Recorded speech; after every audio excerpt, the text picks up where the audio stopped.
Port Shipping and Waterways, respected Sri Shyam Jagannathan Sir, IAS, Director General of Shipping, Sri Sushil Mansingh Kopde Sir, Additional Director General of Shipping,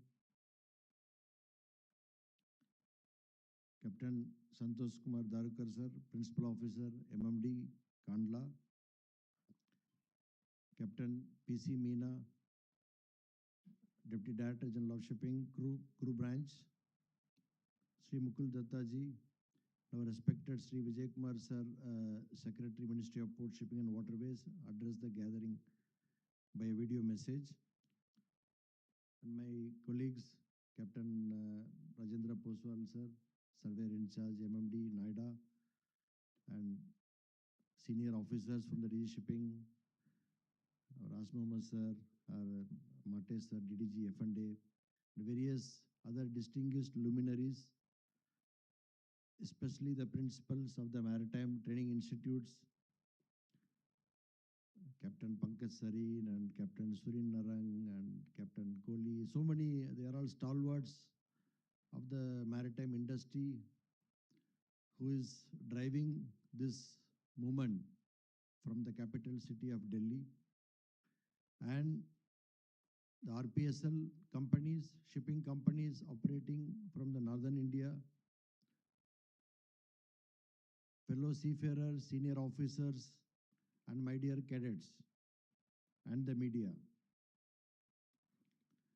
It's indeed a very happy occasion to be here in the capital city of Delhi to have this discussion on seafarers, placement and recruitment, and maritime training issues.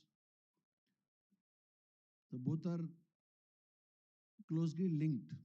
The seafarers recruitment welfare and seafarers training is both are interlinked. You can't increase the recruitment without having a quality seafarers. So that's the reason we have invited both the important sectors of this maritime industry, the Training Institute as well as the RPSL companies, including there are some shipping companies operates from this Delhi region. So they are also present here. I'm very happy that they are participating in this symposium. We are indeed grateful to the DG Shipping and Crew Branch and Seafarer Welfare Fund Society for organizing this conference. It is the second edition, followed by the last symposium held in August in Mumbai. So why are we doing this? Why do we have to come to Delhi and address this issue? Because it is one of the solemn mandate of the government to increase the number of Indian seafarers from present 12% to 20%. So that's the target. And we have to achieve this target by 2030. We have got only 5 years left. So can the DG Shipping achieve this target alone? It is not possible. So it is the person, the RPS companies and the Maritime Training Institute and the seafarers, they jointly, together with the support of the DG Shipping, we must move to achieve this goal by 2030 as mentioned in the Maritime India Vision. So we have a target, every 5th seafarer should be an Indian. Honorable Prime Minister has recently mentioned during his speech in Maritime India Week that whenever we go abroad, you will find some Indian seafarer on ships. He mentioned it was a very proud moment for all of us that he mentioned this fact. Wherever we go, whichever part of the world, you will find ships, you will have an Indian seafarer. And we want to increase the number. So how do we achieve that? There are competing nationalities, Philippines, Chinese, and Eastern European countries. They are also supplying a large number of seafarers. Currently, we are in number 2 or number 3. As far as officers are concerned, I think we are far better than others. as per the report published by the DG Shipping, in 2015, 10 years earlier, we had a total number of seafarers, 1,27,000 seafarers. And we have reached, within 10 years, we reached the level of 3,20,000 plus, which is more than 150% increase in the past 10 years. Similarly, we had a huge growth in the number of women seafarers in the past 10 years. We have reached more than 14,255 women seafarers.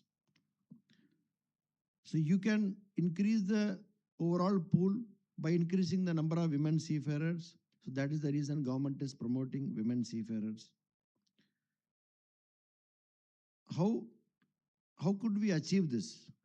How did we achieve this number? Because the employment opportunities we got based on the performance of our Indian officers and Indian seafarers for the several decades, based on the commitment, based on the hard work, and based on the reliability and competency, the ship owners have a trusted Indian seafarers. So for every one officer, there is a employment opportunity for 3 rating opens up. So that is how, based on our past performance, the ship owners have chosen Indian seafarers. Now we need to move forward in that direction. And another thing I just wanted to highlight, currently 566 RPSL agencies are functioning in India. Out of that, 64 agencies in the northern region.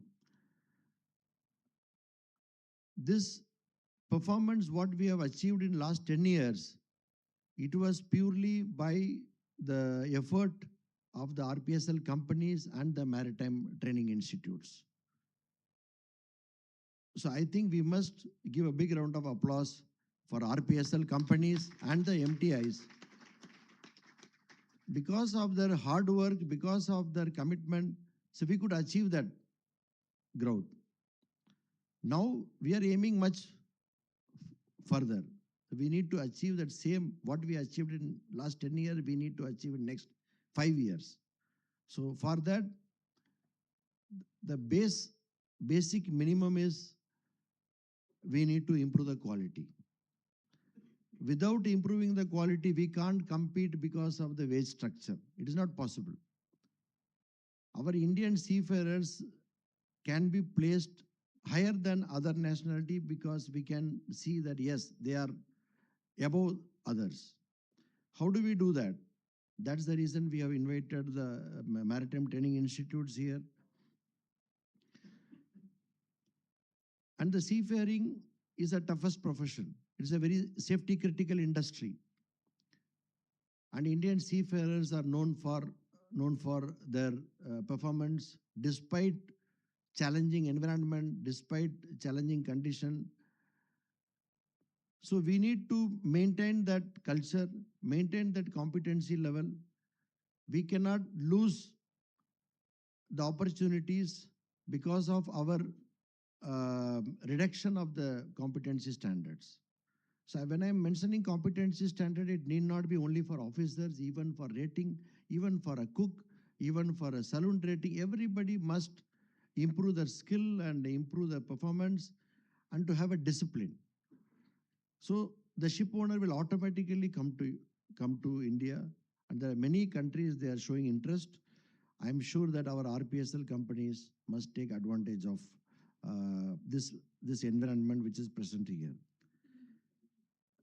And another thing I wanted to highlight, since it is an RPSL issue, I think our Secretary Sir has already flagged about the ethical recruitment practice, because currently what is being projected is there are some irregularities in seafarers recruitment. So we need to tighten the regulatory regime. It's only very few RPSL who does such kind of thing. So it is our collective responsibility to weed out such entities and so that the genuine companies can flourish. The RPSL rules, we have already uploaded the draft RPSL rules 2026 in DG Shipping website. I think Captain Meena and the entire team has worked very hard. RPSL companies and Ship Maritime Training Institute, all the stakeholders, please go through the RPSL rules and you can give a feedback before 12th January. So any suggestions are welcome. And we have mentioned, we have tried to simplify the regulatory mechanism. At the same time, we need to have a proper monitoring also. So there should be a rewarding mechanism for a best performing RPSL. So there is a grading system our DG sir has been advocating that will be launched very soon so that we know what is the level of each RPSL company. So there will be a 5-star grading and 3-star grading with the aim that we need to improve each and everybody above the common minimum standards.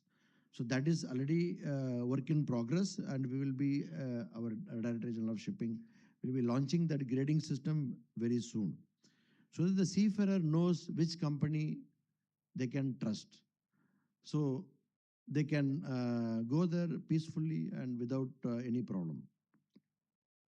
Lastly, I wanted to tell my younger cadets and the seafarers here that we need to excel in whatever we are doing. Currently, we have already set a very high benchmarks among the seafarers of the various nationalities. So we need to excel our quality. So that's the reason Director General of Shipping is working to revise the curriculum for us seafarers, where many of you are very actively involved.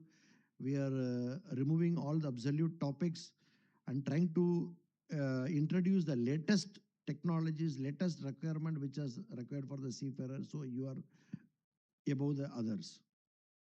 And in the rating side, there is a focus to increase the soft skills of the trainees.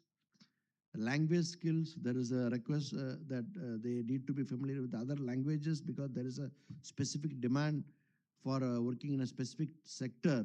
So if you can speak the, like a German language or various other languages, so we are focusing on that.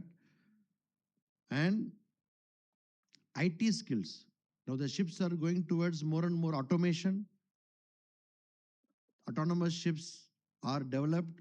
There is a remote operator certification. There is a situation maybe in 10 years down the line, some of the ships can be operated by sitting ashore. So there is a remote operator qualification is coming up. For that, you need IT skills and cyber security skills are vital. So we are trying to bring in under our competency syllabus. And we are promoting ITI and trade qualification trained personnel in the GP rating stream so that they can give value addition when they work on ship as be a fitter or any other work, they can do it. So this is how what the government is trying to do to improve the quality. At the same time, the RPSL and we all together must go for a global outreach to promote our Indian talent so that the ship owners, be it a small ship owner, large ship owner, they must look for Indian seafarers. So that's a target. But while we are doing this, we need to promote the career in Merchant Navy, because if you cannot promote, then you won't get the best talent here. So for that, the series of promotional events are being organized. Even the Agniveers are being, there is a scheme to include Agniveer within the maritime sector. So the transition scheme will start next year. And the welfare measures, which will be discussed at length during the day. What are welfare measures being initiated by the government for the seafarers to make the seafaring is a more attractive career? The welfare measures and the mental health and well-being measures, several schemes are being rolled out. I think it will be discussed at length. So we are trying to do whatever maximum possible to promote the best talent and retain the talent so that they can be employed by the global ship owners in order to achieve the target of 20%. I personally feel my own view is that I think we must reach 25%. It is possible, and there is a demand for the Indian seafarer. If you have a good quality and good discipline and toughness and ready to face the challenges, and we can reach the goal very fast. With this note, I sincerely thank the organizer for this symposium, and thank you very much. Jai Hind.